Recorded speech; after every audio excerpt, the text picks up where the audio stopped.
I was going to trim my beard. I'm sorry. Oh, well, did I? Have I? Yes, I've trimmed mine. That's good. I'm I good. finally got a new... Remember I said a few weeks ago I was going to get a new razor? Yeah. I finally did yesterday. Wow. But I didn't do it today. Instead, I watched Phantom Menace for some I reason. saw you watch Phantom Menace. Fuck yeah, I love Phantom Menace. Damn. Sure. No, that's fine. Good I film. approve that. Good film. Yeah. Well, Done. You not started as the bad show. as people think. Yeah. You started the show. I did. You did the first Who sentence. starts first? You start first, I start first. Yeah, apologies for my horrible beard, anyway. It actually doesn't look that bad. I feel like I've seen you with worse. I'm not trying Oh, to be a 100%. dick. No, Like, it it looks fine. It has been worse. Yeah. But I was like, it would be nice to look alright on the show, especially since we're not going to be filming for like another week. So, Monday today we're filming, so. What we do have today is, it's always nice when someone reaches out, sends in an audio question online through On Anchor. Anchor, yeah. You can do that. There's a link in the description of all the... Anyone can do it. Anyone can do it. And it's a great way to talk with you guys. We love to get to know you. And so Luke, a relatively new listener of ours, has sent through a lovely, lovely question. Let's do it. Hi, Conor and Aidan. My name's Luke. I love the show. Thank you. You might see me on Twitter. I go by LCGetTo. I just had a couple of questions that I'd love it if you could answer on the show. The first one is there any episodes of Doctor Who that you think kind of thematically or their subject matter would work or would have worked better as a Torchwood episode? And secondly, is there a Doctor Who villain? Is that part? No, that's my girlfriend. Or anything that would have worked really well as a kind of villain of the week for an episode of Torchwood? Thanks, and keep doing what you're doing. Right, so because the second one kind of got off, is that the question is that what villain would fit a Doctor Who episode and what Doctor Who episode would fit a Torchwood episode? So what sort of story in a Doctor Who episode will fit a Torchwood episode? Yeah. And what villain from a Doctor Who episode that's a great question. would make a good Torchwood villain? Okay. First one to jump to mind about an episode of Doctor Who would maybe like a Wars of Mars or Midnight would be really cool. I had the same thought with Waters of Mars, just because that could be fun as. Some people's problem with Waters of Mars is that the ending's so downbeat and it's grim for Doctor Who, which I love. Yeah, but I guess it would solve that problem. I had one other one as well that I thought of that I can't quite remember. What other stories are super dark? I guess to be fair, Midnight, I don't know if they could actually do Midnight any different because you don't even see the villain, and that episode's as scary as it is. So I guess they couldn't actually do that any different, really, without showing it, which is the whole point of why it's good. You don't actually get to see the villain. Maybe something like a Cybermen one, Dark Water, Death in Heaven. Because there's a bit of grimness in terms of the bodies being brought up from the ground. And the I feel like any Cyberman story could be really probably cool. Rise of the Cybermen Age of Steel would be a good one to actually get a proper look in as they go into the conversion chambers. You can get a proper look into how that's going. I guess they try to kind of do that with Cyberwoman. It didn't really didn't really work. Too many cyber titties. Yeah, exactly right. That's a great question. I like to think... there's some really cool stuff, I reckon. In terms of the second part of the question, what Doctor Who villain would make good in a Torchwood episode? Weevils. No, they're a Torchwood villain, though. What Doctor Who villain would fit in a Torchwood episode? Okay, I see. And you know what? This is kind of dumb, because there's a Torchwood episode on it, and we were just talking about it. But do it right, and Cybermen in a Torchwood episode can seriously be really grim shit. The body horror aspect of it, I think that would be... Yeah, that could be cool and spooky. Even the clockwork robots from Girl on the Fireplace could be done really well. Yeah. Or Vashnarada. Yeah, Weeping Angels would have been really cool to see in but I don't know. We actually get to see snapping necks and. But I never cared about the snapping boys. necks thing. We would have seen that in class if they renewed it. Yeah. That would have been fun. Always curious what they were going to do with Class Series 2. Yeah, I was really curious as well, but make it happen, Big Finish. Yeah, that's a really good question. That's definitely been a noodle scratcher. Mm-hmm. You warned me before we came on there. Questions that make you think, but you always feel. I always feel like I never say what I want to say when I get questions like this, and then when I go home, I'm like, that would have been a perfect answer. Well, I think you've answered them well. Thank you. I think you did a good job. Well, Thank you. I tried. Yeah, thanks to Luke, our new viewer. I hope that was Luke. Otherwise, I'm going to make him feel horrible. Not nice. Or was it Liam? It was an L word. Oh no! I'm literally horrific with this. Now I just sound like a dick. Oh god. It was Luke. I was right. Thanks, Luke. Thanks for that so message. Much. That tweet. It was it was lovely to see. It's lovely to see stuff like that. It makes you feel like you're actually doing something. That shit makes our day. It does. Thank you so much. So, us lovely people, we are the 50% Doctor Who podcast. We talk about Doctor Who every single week. Well, 50% of the time. Last week was a bit of a segue episode, full of many a segue. Yeah, that was heat. I think we talked about the episode for like maybe 15, 20 minutes. Maybe. Oh, not even that. Like 10 to 15, I reckon. We talked about our penises plenty. Oh! Connor's mic's fallen over yet again. But yeah, you can follow us on Twitter and Instagram at 50Doctor, and you can watch our lovely faces at the 50% Doctor Who podcast YouTube channel. Here we go. 50% podcast. Never gets old, am I right? Oh, never. Never ever. I was thinking today, I was like, because I've always been like, one day we've got to redo that and make like a really cool intro. And I was thinking today, I was like, nah, this shit's staying. I got up in arms about that when you told me. You're like, one day we'll do a new intro. I'm like, how dare you change the classic intro? It's going on the 50%. The vinyl. The vinyl. It's iconic. It's almost too iconic. The 50% OST. The OST, yeah. That's it's going on our vinyl, which will be pressed maybe at the end of this year. That's right. Limited to 10 copies.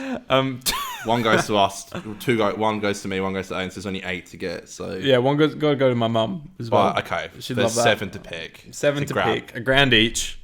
Yeah, well, yeah. It's like a Doctor Who steelbook on eBay. Printing, getting it on vinyl is going to be a bit of a hassle. So we have to jack the prices up, but it'll be worth it. I gotta tell you, speaking of the steelbooks, so you know how last week I said I cancelled my steelbook order for the Dalek movies at Savvy, and I went and ordered them from JB Hi-Fi in the normal 4K standard packaging. Mm-hmm. Well, today, oh no, what now? I went and reordered them on Savvy. You donkey. And then instantly felt like I instantly was like, you know what? No, I don't want these steelbooks. No. I don't want them. I just want the normal version. So then I cancelled the Savvy one. Wait, so you did it again? Yeah. Just to cancel it again? Yeah. I reordered them and then re-cancelled them. They're probably at work going like, this Aidan guy did it again. Wrong. He ordered it and then got rid of it. Oh my god. Yeah. How much were they a piece though? They were going to be like 70 for the steelbooks. They're going to be 70 each. Oh, it's like collector's edition. It was the collector's one were like 110, I think, each. Wow, crikey. Yeah, so 70 each versus 70 each versus 30 each. And I just sat there and I was thinking, you know what? I just prefer the lovely art they have on the Blu-ray cover. I just like that art, and I want that art. It's just a shame it's going to be in like the shit black box, and I know I'm going to open it and there's going to be no art inside. It's just going to be a black box and a disc, which is fine. Yeah, you can't get everything, I guess. No, but I want to. I know. We want to also grab this. They're called Titan figures, I think. They're called Titan vinyl figures. Yeah, the little boxes. The little boxes. So we thought we'd do this gag on the show where you can literally order a box of like 20, like you would buy for like a comic book shop, and it actually comes with like the actual box. Yeah. And like the little flap that comes up. Yeah. So it would be like a comic book shop would buy it. Yeah. The premise is 20, like you buy one, it's in a box, and you don't know which one you get. There's like one of each Doctor, and great way to make money. I know there's monsters and things like that as well. But so this one is the Doctors, but it's funny. It's only up to 11, I think. Yeah. I think so. It would have been before Capaldi came on. Damn. But they do secret ones as well, like where they have like the outline of the figure, and there's a question mark on it. So who could it be? You can get Capaldi. Secret ones. I don't think they're Capaldi because I don't think he might not have been cast yet. No, probably not. But we're gonna get them for the show, and we're gonna see if we can get 1 to 11 and maybe get some of those bonus figures. But that might not be possible because I know there's 20 in the box and you have to collect 11, but there's so many repeats. Yeah. You might get 4 Tom Bakers. Yeah. And we're going to... 2 Ecclestons. I think the plan is to do an episode where we do like a standard review episode, but just along the way, every now and then, we'll be like, shall we open one? Yeah, we open up one, and then we can try and collect them and see if we get any like fun pieces. And I'm sure you could find a place in here for them to stay. I don't know why, but I really want a Colin Baker one. Out of all the Doctors, something is just... hopefully you'll... Maybe it's the season 22 box set that's coming out has me itching for a bit of Colin. Well, hopefully you will, because I hope that...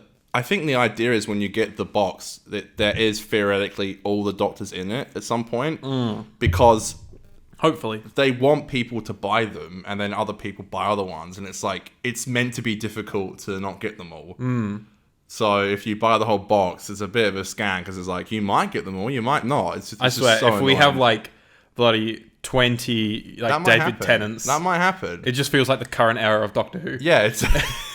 It literally might happen. It might. I just gonna warn everyone, but yeah, we want to do that. So should be cool. Yeah, we'll get onto that soon, and we've got some really fun shit coming up in the next couple of weeks for the show, but we can't really talk about it. But it's gonna be really good. Cool stuff. Stay tuned. We are going to be talking about Into the Forest of the Night today, which is it's not a controversial episode of Doctor Who, but it's a notoriously, I want to say, kind of laughed at episode of Doctor Who. Here's the thing, I put up a tweet today. People were savage. And I took a photo of my screen as I was watching it, and it was like the title saying Into the Forest of the Night.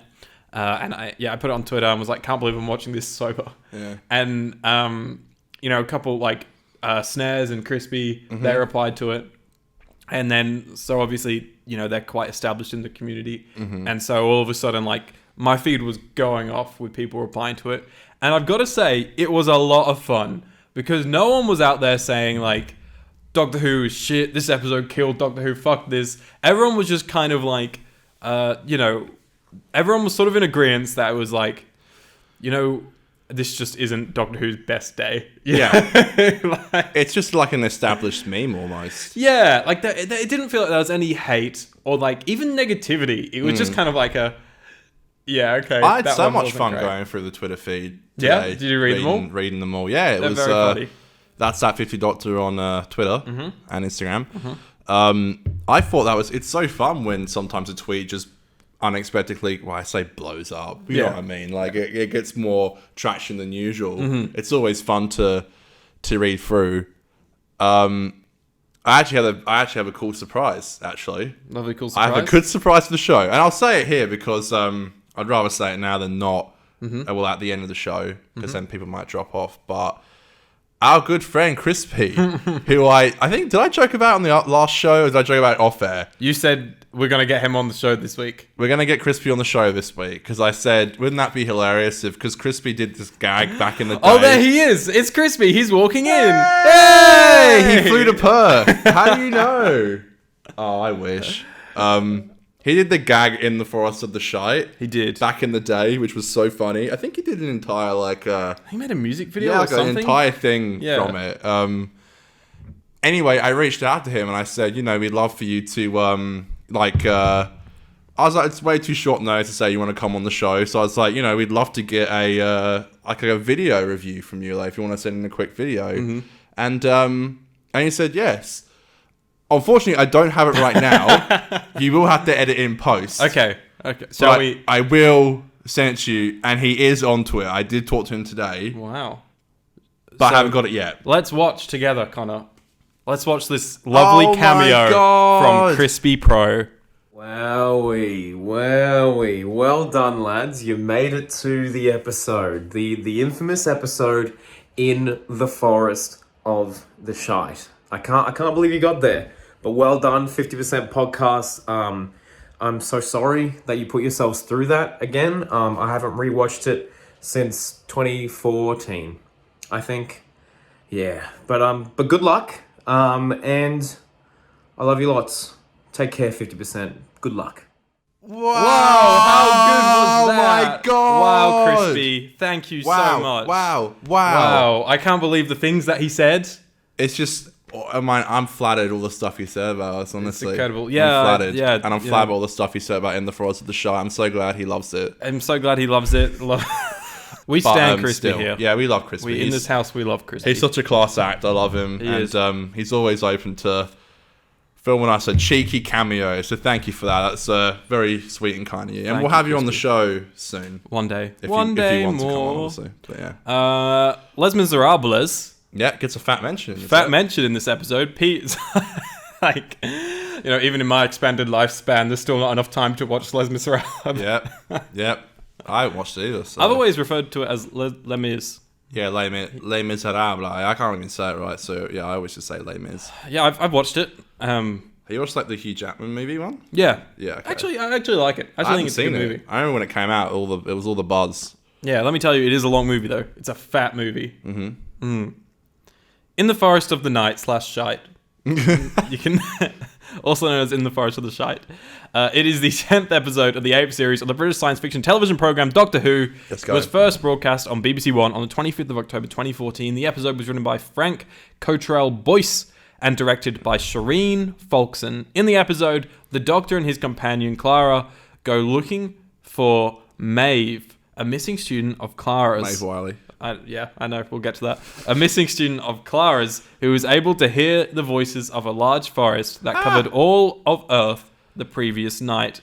The episode received mixed to negative reviews from critics. Oh, God. So, it's so weird. Like, I've never heard of anyone with the name Maeve before, right? And, you know, I watched this episode donkeys ago. Like, I don't think I've seen this since, like, 2014, 2015. Yeah. Right? And I probably didn't even remember that chick's name at the time, the young girl. And then all of a sudden, you know, I started watching Sex Education like 2 weeks ago, character called Maeve, and then I watched this character called Maeve. Yeah. It's one of those things like you hear a word and you're like, that's a new word, and you keep hearing that new word. Yeah. So weird. Yeah, it's a really nice name actually. Yeah, I actually agree. It's a really nice name. I think it was quite a old timey-wimey name, and I think now it's only starting to come back into like because of this episode. Maybe because of this episode actually. Maybe the writers of Sex Ed watched In the Forest of the Night when they were scouting for names for one of the main characters in the show, and that was it. I'm actually one season later into Sex Ed than I was last week. So last week I was on season 3 202. Now I've just watched 302. Let's go. So yeah, it's a great show. It's a fantastic really show. It is really good. Yeah, get educated on sex. On sex. We did a good job of that last week. We did. We were spreading the good word of safe sex and circumcision. Appreciate your own bodies. Yep, you should thank us. We're like the dads you guys never had. That's right. To tell you stuff like how to trim your beards and... Yeah. Even haircuts sometimes. We talk about beards. We talk about beards. I need a haircut, for example. That's you do. My thing. So do I. It happens. It does happen. I don't know what I do with my hair. I feel like we're very much procrastinating talking about this episode. I actually do want to talk about it because it's... I don't know about you, but I've always just kind of thought this episode was just a bit of fun. As much as it's so shit, it's actually kind of... Once you know it's shit, you kind of just enjoy it, I think. Dude, I'm going to sound like the biggest idiot here, but I had so much fun watching this episode today. Yeah, me too. Like, there's bits that were shit, and especially like the back act, when the story starts to come together, you're like, yeah, that really makes fuck all sense. That ending is so rushed, man. That's one of the... I think it's probably... That's up there, maybe like a Power of 3 rushed ending. Yeah, maybe. It's so fucking quick. Yeah. And doesn't make sense, and you're like, oh, okay. No, yeah. I don't know. It's a weird one, especially like the very last shot when oh my god, the trees disappear and there's the sister there. That is why was she there? Bizarre. And then it just ends and it goes to the next contract. That's the final shot of the episode. Did the trees return the girl, or was she always hidden behind bushes? Where has she been? I think because May, the little girl, when she's doing like that phone call, like broadcasts it all over the world, which again is so dumb, and it's such a plot convenience that the TARDIS can phone every fucking... Oh, you think the trees heard? At the end, she's like, and please bring my sister home. So you think the trees heard? Apparently the trees can bring back. Wow. There's so many plot conveniences in it. Well, look, the thing is though, the plot's shit, but the Doctor, Clara, and Danny are all on fire. Mm-hmm. Like, I like all three of them this episode.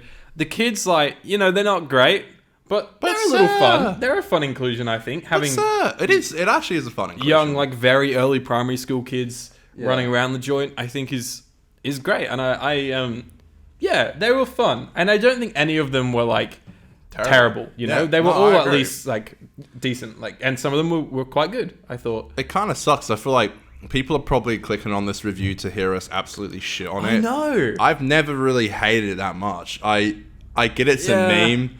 I get it's a meme, but I've never watched it and been like, this is so shit. I mean, it is shit, but I actually enjoyed watching it today. I don't think I liked it back in 2014. My only real memory of this episode is our old friend Mitch Pollard coming in and being like, did you guys watch Doctor Who Goes to the Zoo last night?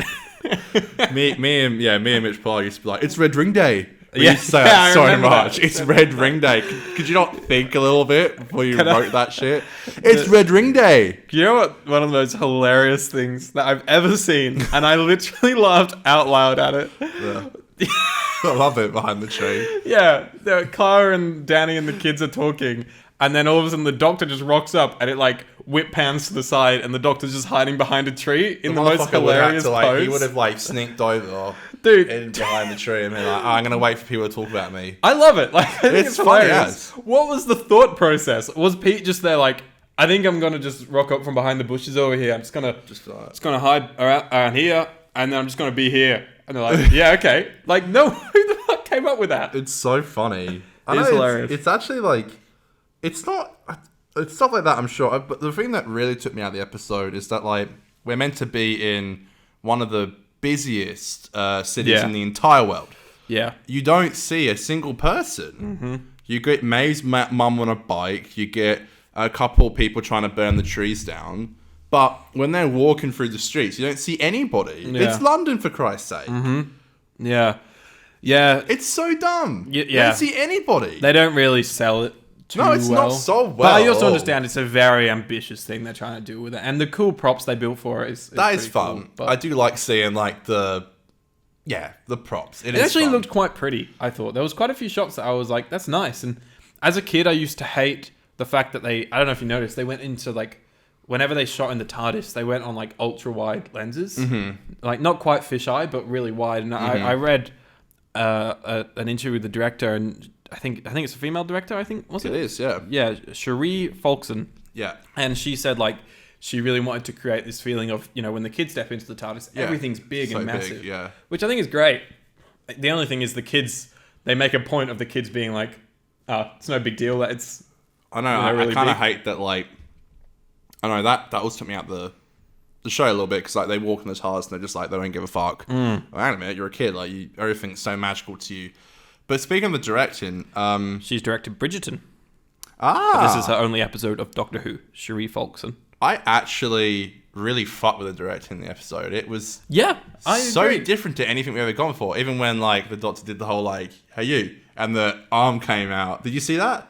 I don't quite remember. At the beginning of the show, it's like when he talks to him, it's like, "You, what's your name?" And it like, you might have been looking away at the time, but like it's the frame, and it's like in the center, his hand like pops out, and then like, I think I remember this. Yeah, like his hand is only in the shot underneath, like pointing to Maeve, and like when they're going through the TARDIS, like, are you Maeve? Yeah, are you Maeve? And like it would go like all the kids. There's loads of like POV shots. Yeah, like and like you're right. I really noticed that fucking wide ass lens, like when they walk into the TARDIS, and for me it really worked. I thought the directing was actually pretty good. Yeah, so did for an episode that was. So did I, man. Isn't the writer I think he's a children's book writer? Frank Cottrell Boyce. I think that's where the kind of magicalness of this episode comes from. Yeah, and I really love the children aspect of it. It feels a little bit out of place in this season that is quite mature.